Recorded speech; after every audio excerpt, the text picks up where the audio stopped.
Dear Esther, I have lost track of how long I have been here and how many visits I have made overall. Certainly the landmarks are now so familiar to me that I have to remind myself to actually see the forms and shapes in front of me. I could stumble blind across these rocks, the edges of these precipices, without fear of missing my step and plummeting down to sea. Besides, I have always considered that if one is to fall, it is critical to keep one's eyes firmly open.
Donnelly reported the legend of the hermit, a holy man who sought solitude in its most pure form. Allegedly, he rode here from the mainland in a boat without a bottom, so all the creatures of the sea could rise at night to converse with him. How disappointed he must have been with their chatter. Perhaps now, when all that haunts the ocean is the rubbish dumped from the tankers, he'd find more peace. They say he threw his arms wide in a valley on the south side, and the cliff opened up to provide him shelter. They say he died of fever 116 years later. The shepherds left gifts for him at the mouth of the cave, but Donnelly records they never claimed to have seen him. I have visited the cave and I have left my gifts, but like them, I appear to be an unworthy subject of his solitude.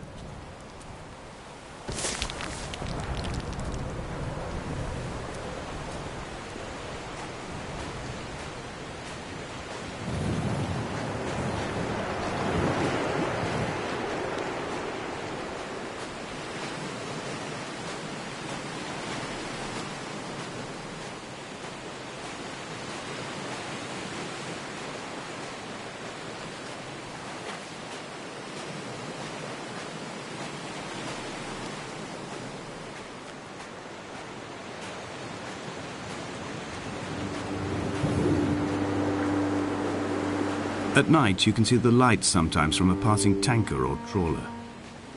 From up on the cliffs, they are mundane. But down here, they fugue into ambiguity. For instance, I cannot readily tell if they belong above or below the waves. The distinction now seems banal. Why not everything and all at once? There's nothing better to do here than indulge in contradictions whilst waiting for the fabric of life to unravel.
Dear Esther, I found myself to be as featureless as this ocean, as shallow and unoccupied as this bay, a listless wreck without identification. My rocks are these bones, and a careful fence to keep the precipice at bay. Shot through me caves, my forehead a mount. This aerial will transmit into me so. All overexposed, the nervous system, where Donnelly's boots and yours and mine still trample. I will carry a torch for you. I will leave it at the foot of my headstone. You will need it for the tunnels that carry me under.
Reading Donnelly by the weak afternoon sunlight.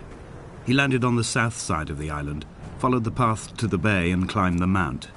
He did not find the caves, and he did not chart the north side. I think this is why his understanding of the island is flawed, incomplete. He stood on the mount and only wondered momentarily how to descend. But then, he didn't have my reasons.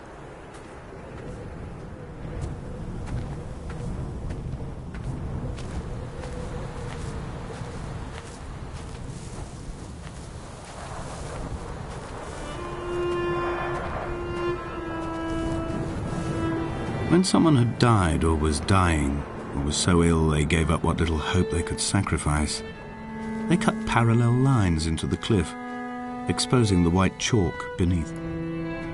You could see them from the mainland or the fishing boats, and know to send aid or impose a cordon of protection, and wait a generation until whatever pestilence stalked the cliff paths died along with its hosts. My lines are just for this: to keep any would-be rescuers at bay. The infection is not simply of the flesh.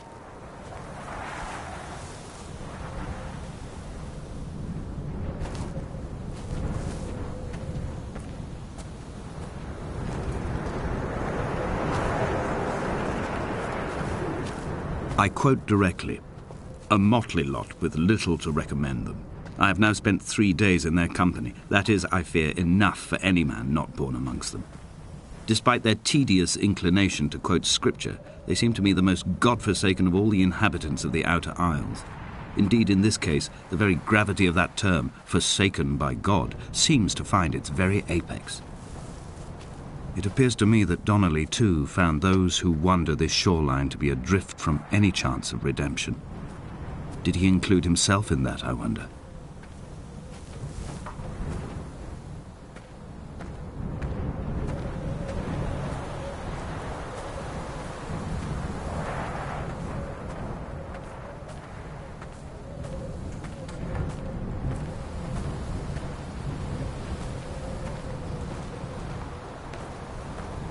Dear Esther, I met Paul. I made my own little pilgrimage.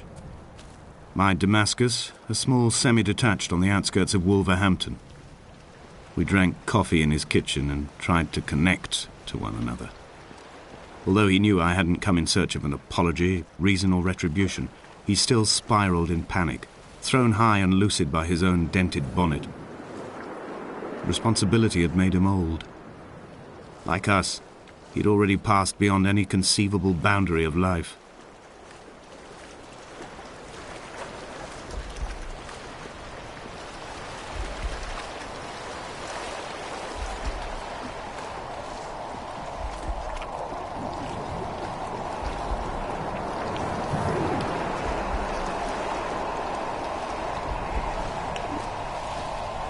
I threw my arms wide and the cliff opened out before me, making this rough home.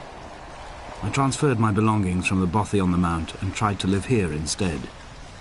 It was cold at night and the sea lapped at the entrance at high tide. To climb the peak, I must first venture even deeper into the veins of the island, where the signals are blocked altogether. Only then will I understand them, when I stand on the summit and they flow into me, uncorrupted.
I've become convinced I am not alone here, even though I'm equally sure it is simply a delusion brought upon by circumstance. I do not, for instance, remember where I found the candles, or why I took it upon myself to light such a strange pathway. Perhaps it is only for those who are bound to follow.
Dear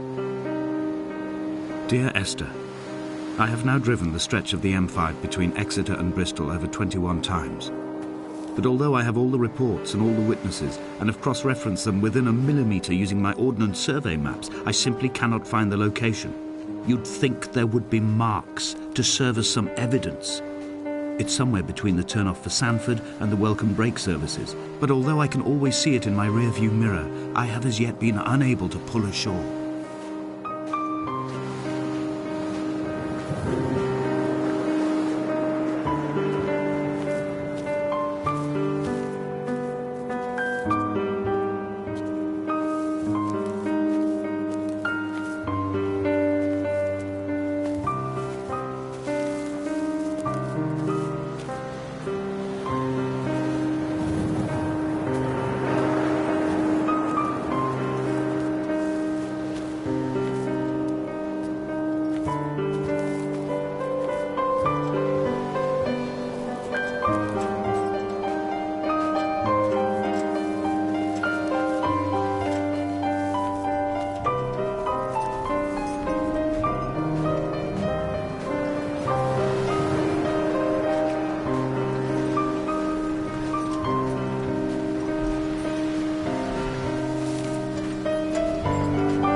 There must be a hole in the bottom of the boat.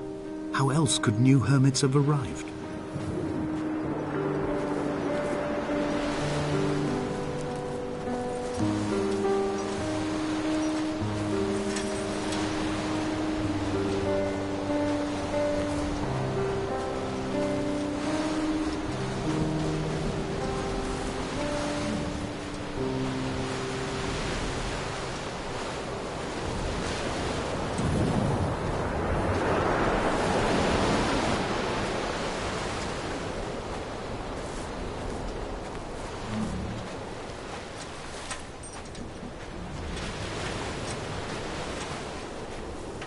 I had kidney stones and you visited me in the hospital.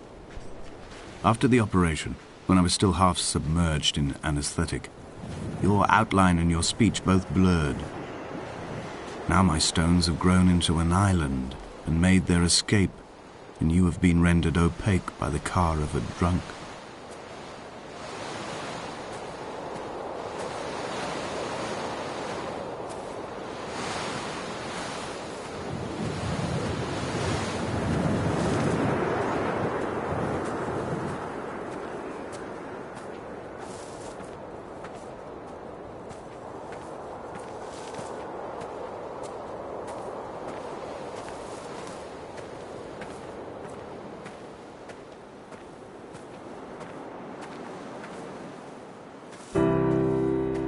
I've begun my ascent on the green slope of the western side. I've looked deep into the mountain from the shaft and understood that I must go up and then find the way under. I will stash the last vestiges of my civilization in the stone walls and work deeper from there. I'm drawn by the aerial and the cliff edge. There is some form of rebirth waiting for me there.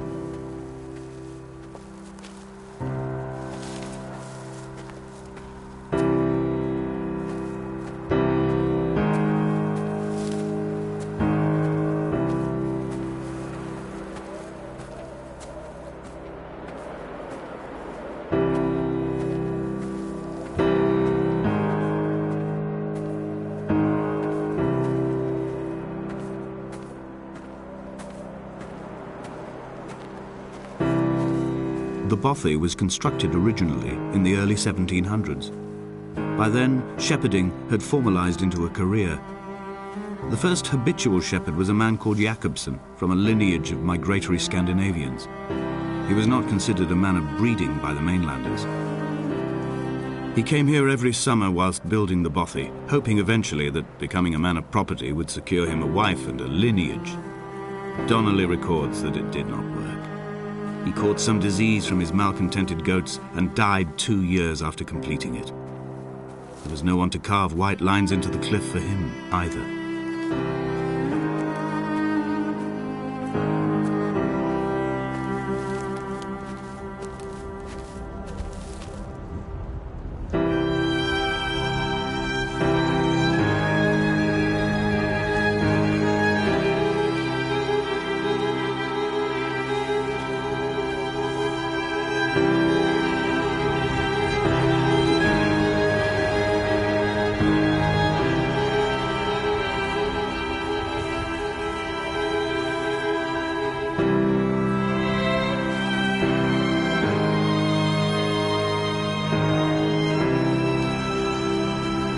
When the oil lamps ran out, I didn't pick up a torch, but used the moonlight to read by. When I've pulled the last shreds of sense from it, I will throw Donnelly's book from the cliffs, and perhaps myself with it.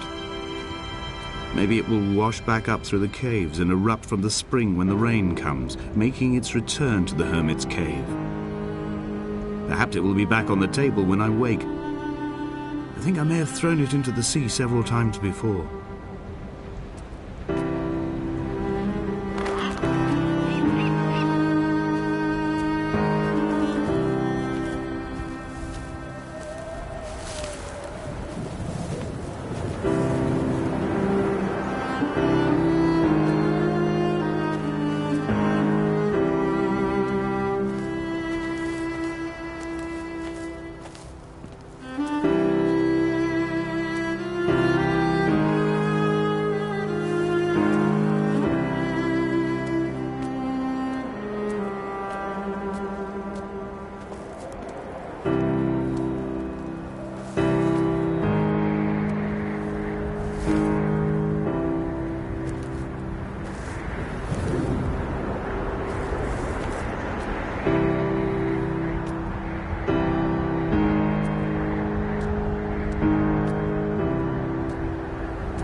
Come back.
They found Jakobsen in early spring. The thaw had only just come. Even though he'd been dead nearly 7 months, his body had been frozen right down to the nerves and had not even begun to decompose. His fingernails were raw and bitten to the quick. They found the phosphorescent moss that grows in the caves deep under the nails. Whatever he'd been doing under the island when his strength began to fail is lost. He'd struggled halfway up the cliff again, perhaps in a delirium, perhaps trying to reach the Bothy's fire before curling into a stone and expiring.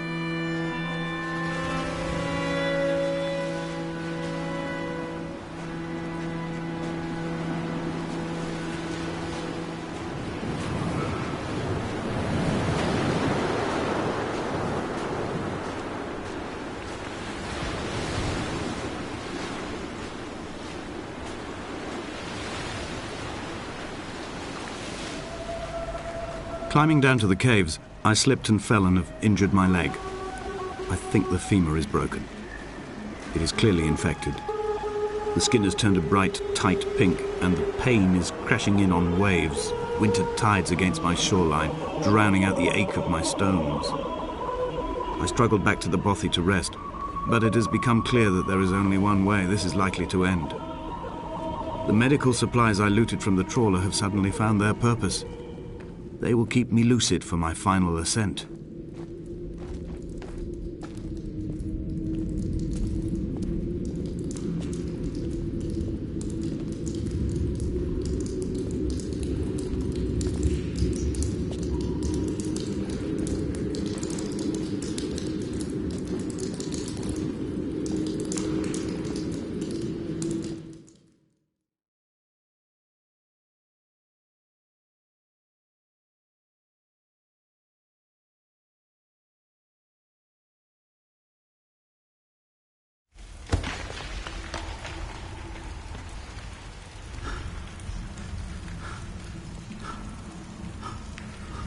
From here, this last time, I have understood there is no turning back. The torch is failing along with my resolve. I can hear the singing of the sea creatures from the passages above me, and they are promising the return of the gulls.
I first saw him sat by the side of the road.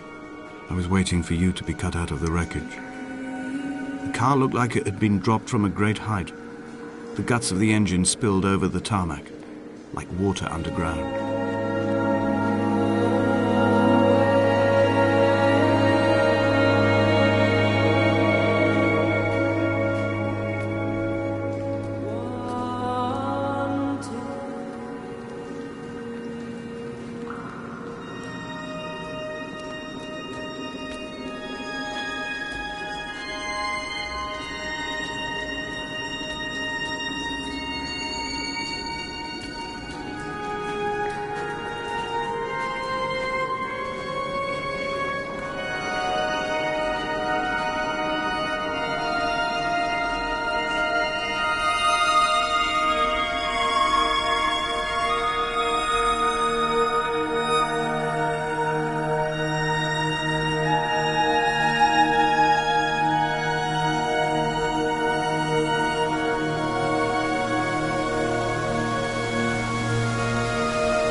I am traveling through my own body, following the line of infection from the shattered femur towards the heart. I swallow fistfuls of painkillers to stay lucid. In my delirium, I see the twin lights of the moon and the Ariel shining to me through the rocks.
When I was coming round from the operation, I remember the light they shone in my eyes to check for pupil contraction.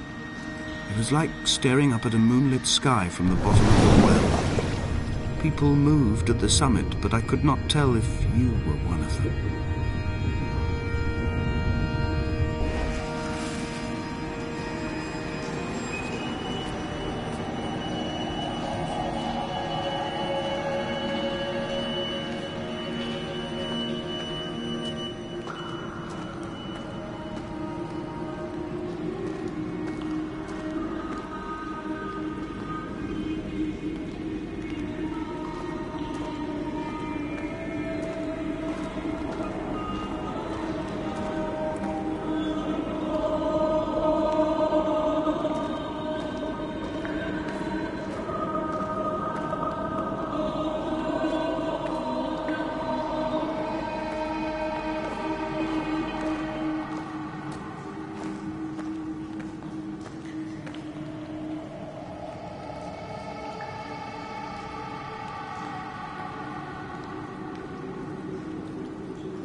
the Sandford Junction, headlights in your retinas. Donnelly drove a grey hatchback without a bottom. All the creatures of the tarmac rose to sing to him. All manner of symbols crudely scrawled across the cliff face of my unrest. My life reduced to an electrical diagram. All my gulls have taken flight. They will no longer roost on these outcrops. The lure of the moon over the Sandford Junction is too strong.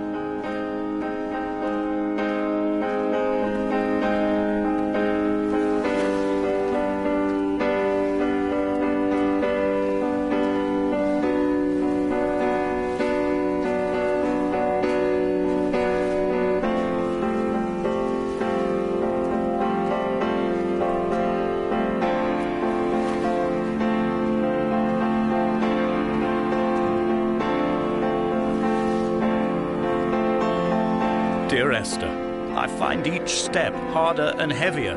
I drag Donnelly's corpse on my back across these rocks, and all I hear are his whispers of guilt, his reminders, his burnt letters, his neatly folded clothes. He tells me I was not drunk at all.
There were chemical stains on the tarmac, the leak of air conditioning, brake fluid and petrol.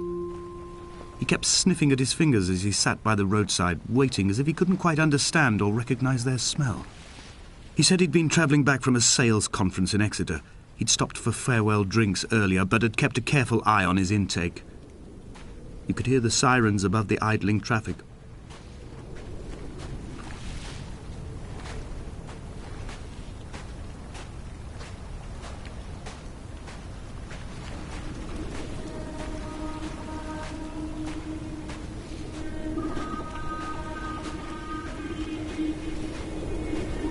From here, I can see my armada. I collected all the letters I'd ever meant to send to you, if I'd have ever made it to the mainland, but had instead collected at the bottom of my rucksack, and I spread them out along the lost beach. Then I took each and every one, and I folded them into boats. I folded you into the creases, and then, as the sun was setting, I set the fleet to sail. Shattered into 21 pieces, I consigned you to the Atlantic, and I sat here until I'd watched all of you sink.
come back.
The pain in my leg sent me blind for a few minutes as I struggled up the cliff path. I swallowed another handful of painkillers, and now I feel almost lucid. The island around me has retreated to a hazed distance, whilst the moon appears to have descended into my palm to guide me. I can see a thick black line of infection reaching for my heart from the waistband of my trousers. Through the fugue, it's all the world like the path I have cut from the lowlands towards the aerial.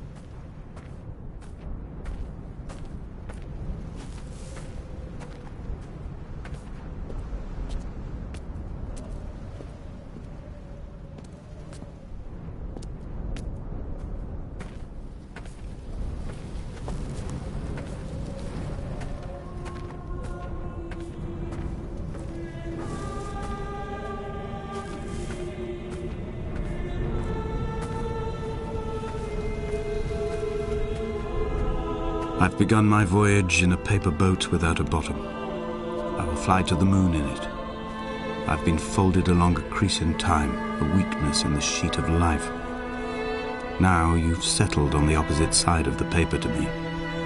I can see your traces in the ink that soaks through the fibre, the pulped vegetation. When we become waterlogged and the cage disintegrates, we will intermingle.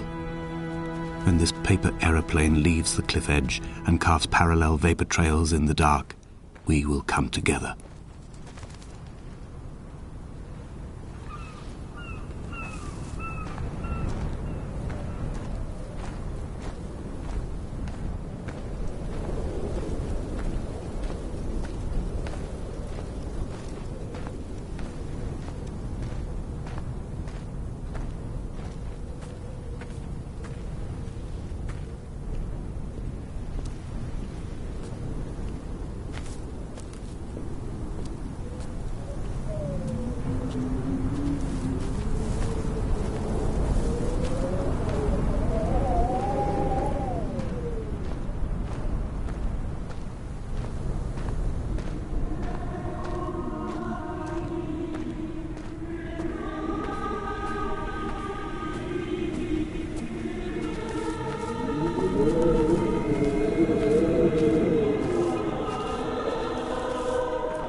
If only Donnelly had experienced this, he would have realized he was his own shoreline, as am I.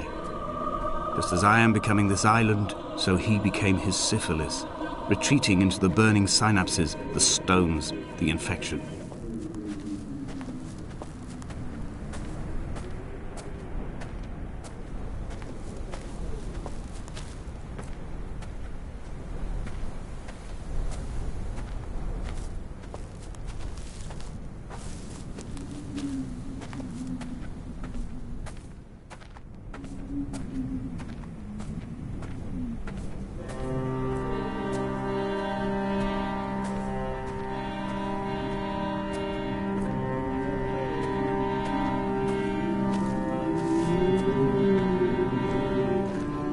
Bent back like a nail, like a hangnail, like a drowning man clung onto the wheel, drunk and spiraled, washed onto the lost shore under a moon as fractured as a shattered wing.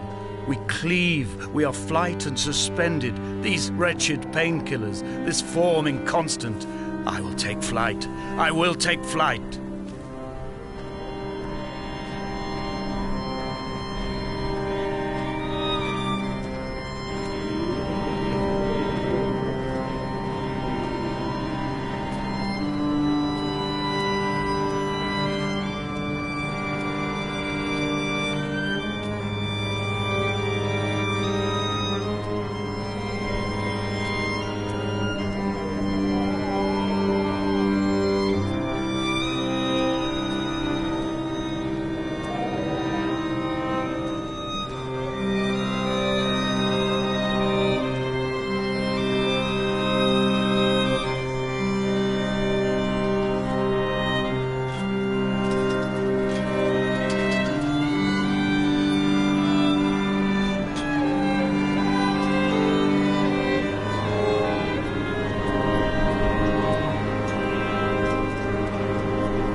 blind with panic, deaf with the roar of the caged traffic, heart stopped on the road to Damascus. Paul sat at the roadside, hunched up like a gull, like a bloody gull, as useless and as doomed as a syphilitic cartographer, a dying goatherd, an infected leg, a kidney stone, blocking the traffic bound for Sanford and Exeter. He was not drunk, Esther. He was not drunk at all. All his roads and his tunnels and his paths led inevitably to this moment of impact. This is not a recorded natural condition.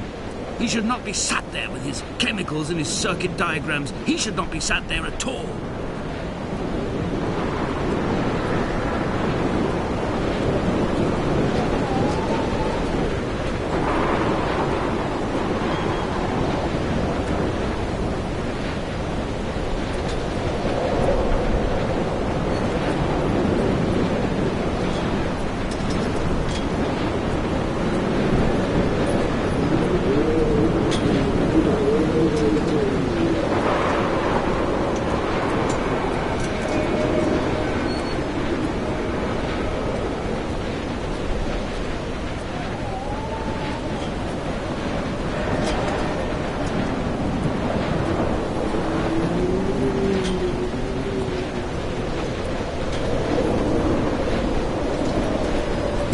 Twin vapor trails in the air, white lines etched into these rocks.